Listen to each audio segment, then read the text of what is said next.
Alright, we're coming into 2025. It's a new year and it's time to start paring down the collection and reinforcing what I like and what I've learned and getting a bunch of the other stuff into better situations where it will not gather dust on the shelf. Because I'm excited about this and because it was very fun thinking about it and where I want all of this to go, I thought I'd make a quick video with y'all sharing some of the conclusions I came to and what decks are going where and all that. Well, there's kind of three piles here. Four. One that is moving on. One that's honorable mentions that are kind of gonna stay for at least a little bit until I decide whether they get integrated into the Chaos Oracle or whether they move on as whole decks or what.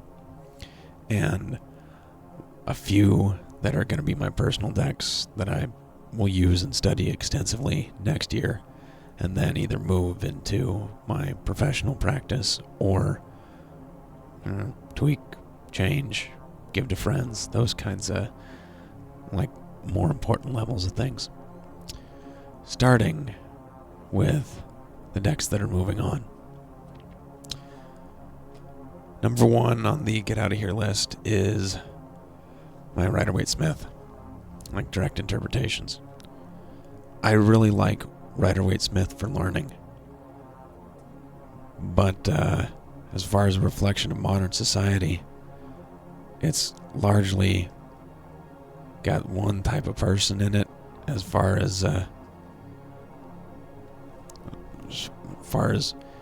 appearance of nationality. And it's short about 6 women in order to be a balanced representation of the human species. Now, don't get me wrong, this is, in my opinion, the deck that popularized it all, and it deserves a good amount of historical respect for what it is.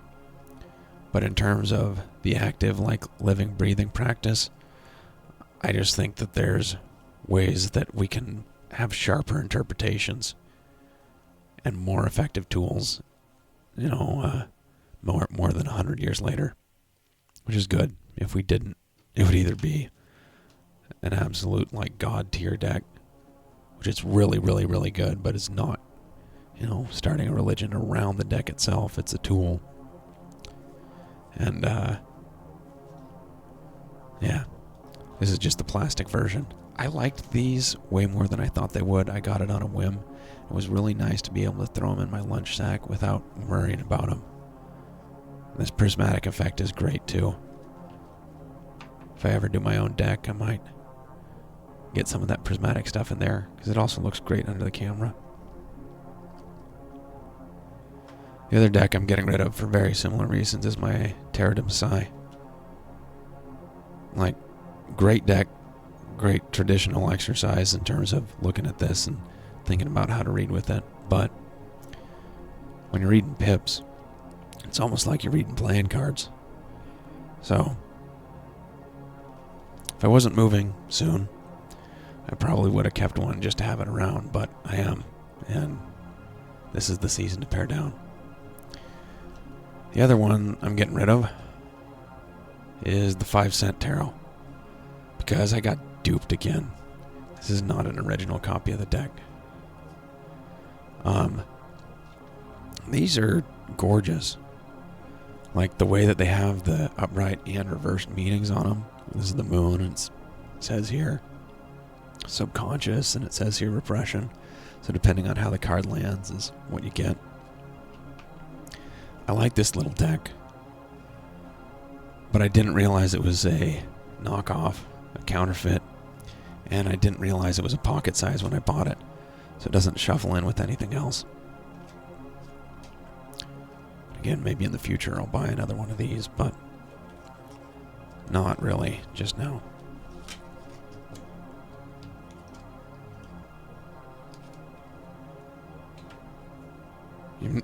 Those who have been on this channel know what this is. This is a hodgepodge of cards magpied together.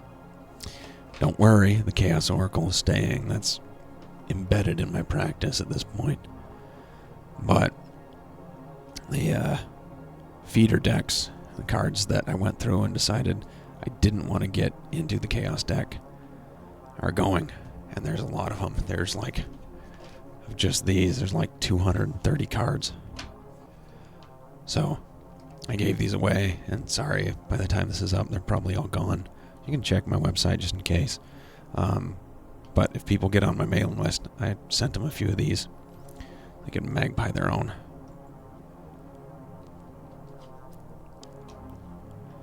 And that's kind of all the ones that are just getting out. Like all the stuff that feels weird, getting rid of the decks that I learned on a little bit. Like in a graduating high school sense of weird, but I don't think I'm being like 3 years into this too proud, or being too proud when I say I just think it's time to start diving into a little bit more experimental and difficult territory. Which brings me to the honorable mentions. These were kind of hard to check through, and largely I've just dodged the decisions by saying they're good enough that I want to hold on to them. I won't sell them. It's a little before Christmas right now. Decided I'm going to hold on to them at least through the Christmas season, which is usually the best time to get rid of things. And then I'll decide kind of tax return season is in April in the US, so that's the other time it's good to sell stuff. By then I should know what'll be integrated. We'll talk first about the Marigold Tarot, which I already mentioned about in another video. I accidentally got this duplicate, so I went out and bought the real one to make sure I supported the artist. We're not going to get into that story. But gorgeous deck, shows up great on camera. I'm just not sure I click well enough with the imagery, and I need to play around with it a little bit more to figure out if it becomes part of my personal and professional practice.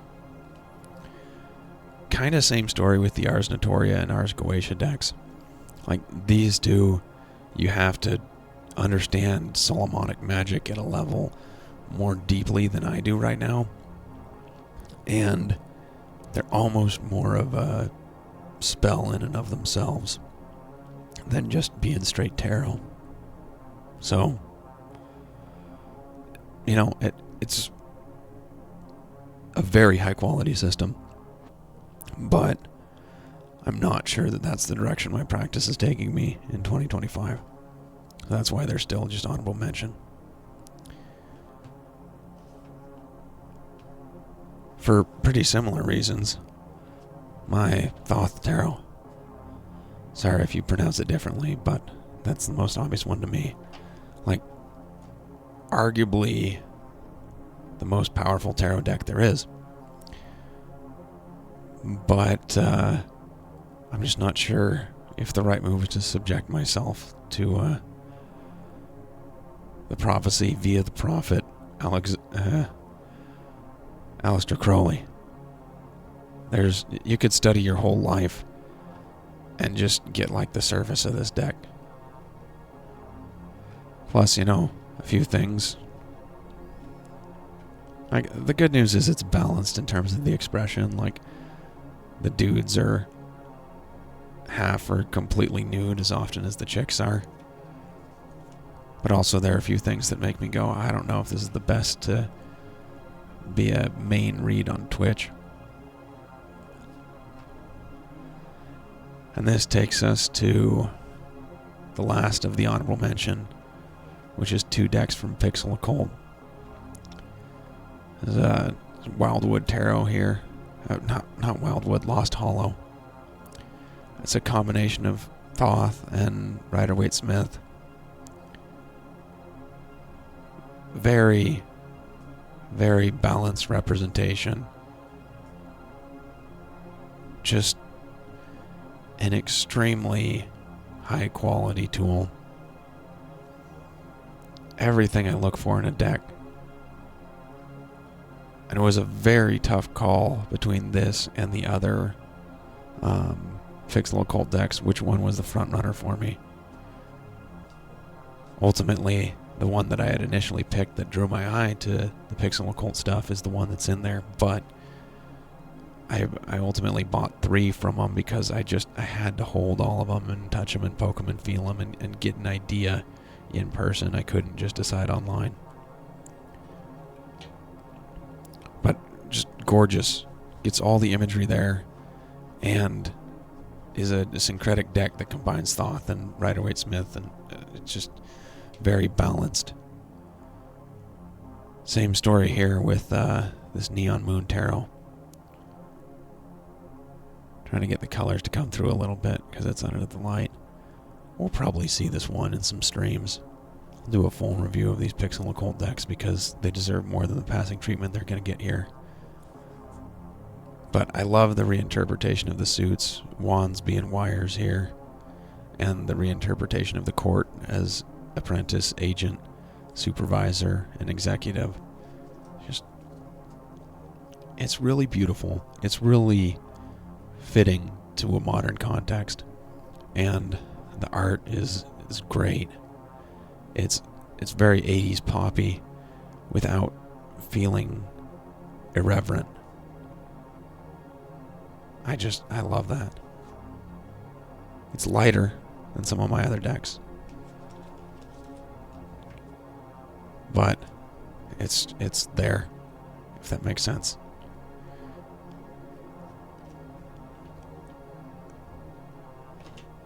Moving on, drumroll for the 2 decks that are the ones that I'm chosen to carry my professional practice through at least most of next year. One of them you kind of know is coming. It doesn't even fit on the whole screen. It's the Chaos Oracle. This thing is a 700 plus card monster. And I made it by combining a whole bunch of other independent and mass market decks after buying a copy of the Alleyman Oracle. Well, Alleyman Tarot, really. That it by itself is like 110 cards. And it's been the best deck that I've used, with the specific limitation that it's very random. I like that, but in certain situations it's not the most appropriate thing to read with. So I've also taken, for my professional practice, Junaid Mortimer's Bones Arcana. This is Rider-Waite Smith, but all skeletons. And with actually some of the imagery removed. And I prefer that. It's kind of halfway between a Tarot de Marseille and a Rider-Waite Smith proper. I don't necessarily want to be divining through the lens of the Golden Dawn constantly. And while this still has the undercurrent of that, and enough of it that it's still a very serious and somber effort, you know, it doesn't feel like someone making a deck that's just like, you know, Disney plus tarot.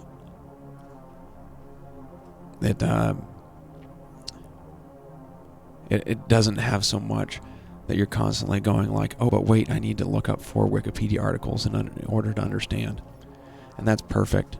This is going to be a very direct and functional tool for me when I read for clients and I want consistent results.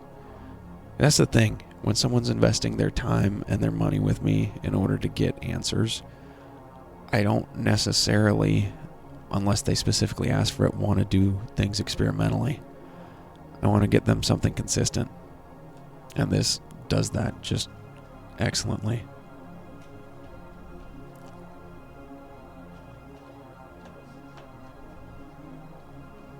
So those are the 2. The Bones Arcana and the Chaos Oracle. That'll be my professional main squeezes. And that brings us to my top 3. Now, these aren't necessarily my top 3. but they're the ones that I'll keep for like my personal practice and development most closely. All of these are amazing decks. They're just a little bit more experimental than the Chaos Oracle or the Queen of Cups in a commercial context. Obviously, the Chaos Oracle is about as experimental as you can get, but by the nature of having 10 decks rolled into one, it actually gives relatively conventional answers. It's not a very cutting tool, if that makes sense. It's kind of it's the difference between a sniper rifle and a machine gun. This,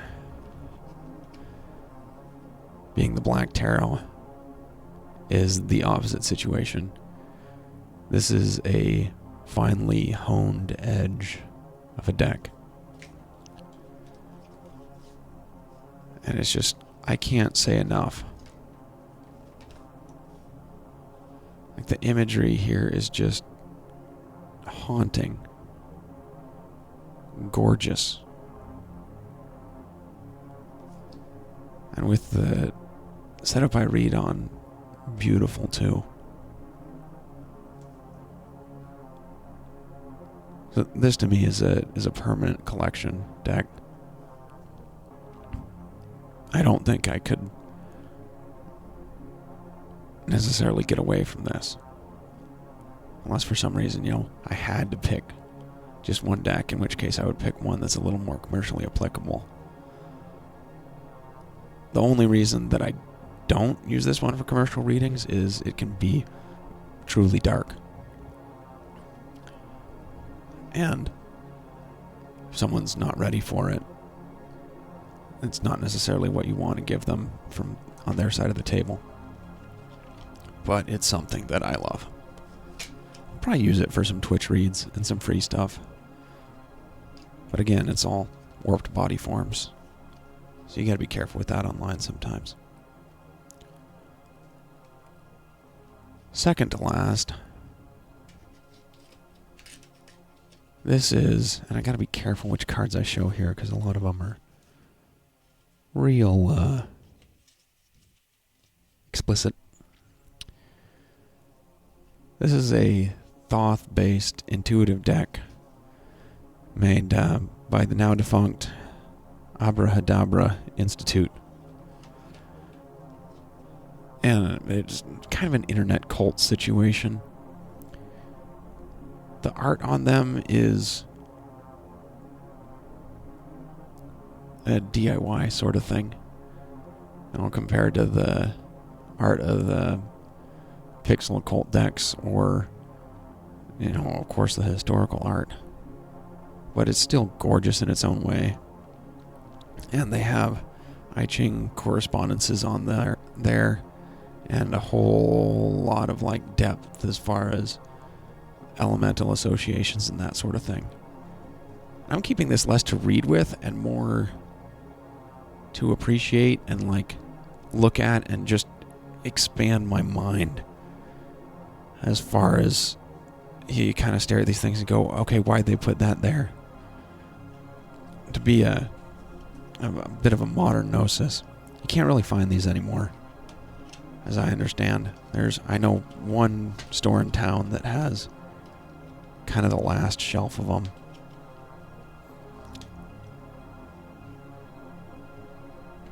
So that's the deck that I've kept to expand my brain and inadvertently drag me through the Thoth Tarot as well.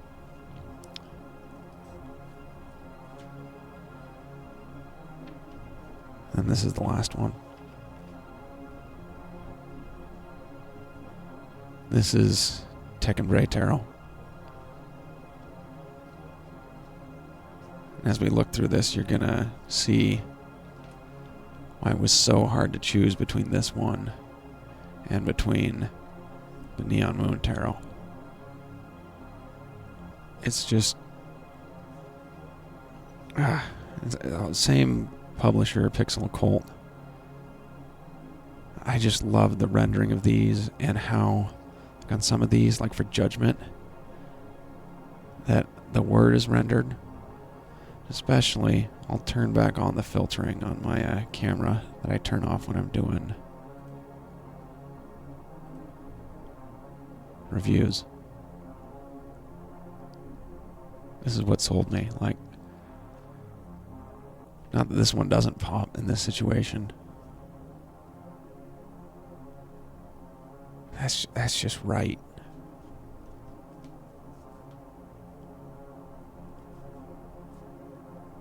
And some of the renderings they've picked too, like the Eight of Swords here is a little bit shibari, and it speaks to how bondage can become a pleasant thing, and how in your mind the idea of being stuck in a difficult situation is what could lead you to the end. Just like Three of Wands here. A hacker looking out at his like vantage point. I love how this just seems to innately references a lot of pieces of media I've seen in the cyberpunk genre as well. I immediately think of the music video for Lorne's Anvil, and that's one of my favorite music videos ever. This is just like intensely personal. You know, the art being this anime kind of situation, it's not necessarily a deck that I'll continually use for the most serious ritual. But it speaks to me as well as anything else, and I'm sure we'll see it on stream just because the presentation is so good. That's one thing that, you know, these two, the Neon Moon and the Tekken Braid, were so close to me. But this one being borderless, it just becomes one with the environment visually in ways that the Neon Moon doesn't quite. This feels almost more like a throwback to trading cards where each one is in its own little frame. This feels like it is the room it's being read in.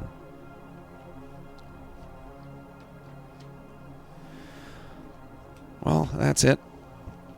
I'll put a list down in the description of what's what here in case you're interested in these. The Bones Arcana and Tekken Braid Tarot are, be careful where you get them, because you got to go to Junaid Mortimer's Etsy or to the Pixel Occult website in order to make sure you get true versions. And that's important. These folks are artists of the highest caliber, and you know, if you like these things, you want to make sure and keep that ecosystem running. Alright, I've said enough. I need to get back to my day job in Balance and Power.